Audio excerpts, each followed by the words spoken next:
So, good afternoon. It's me again, your Inday Badiday version 2.0. Okay, so my babies, kasi nakapatay ang aircon, hindi rin naman pwedeng mag-aircon. Sila ay naiinitan. Ayan. So, nagpa-panting sila.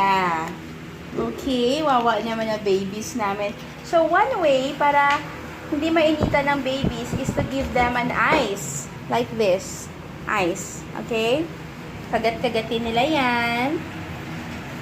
Okay? Ice. Yan. Yan.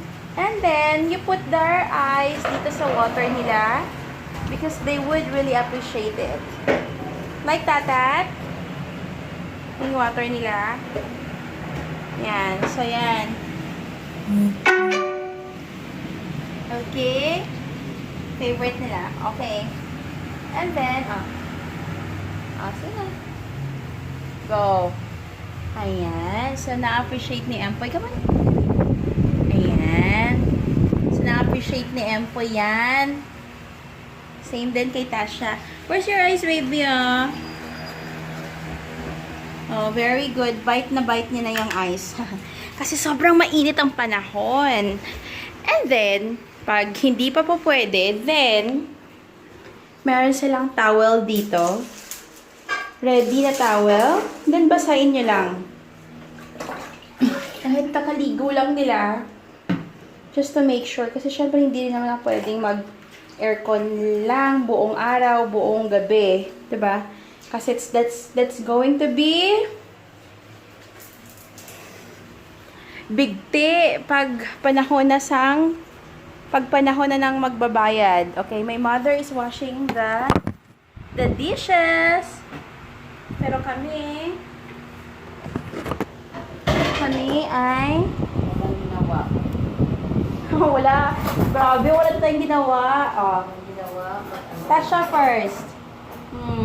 Ganyan. Siyempre, kailangan all over their body. Right? Ay, nakikita yung fats ni Mommy. But it's okay. Because I'm a mother of my 2 fur babies. Very good. How about my pupoy? See? You would feel na it gives them a relief. Diba? One more, Empoy. One more. Diba? Kanina nakahiga lang sila. But now, look at them. Kasi syempre ang fur nila, sobrang, So, lagyan mo lang yung tenga. Yan. Yung chan. Yan. Diba? Tenga ni TASHIA. Tsaka yung chan ni TASHIA. Yan. And leave it there. See? You make them happy now. Look at them.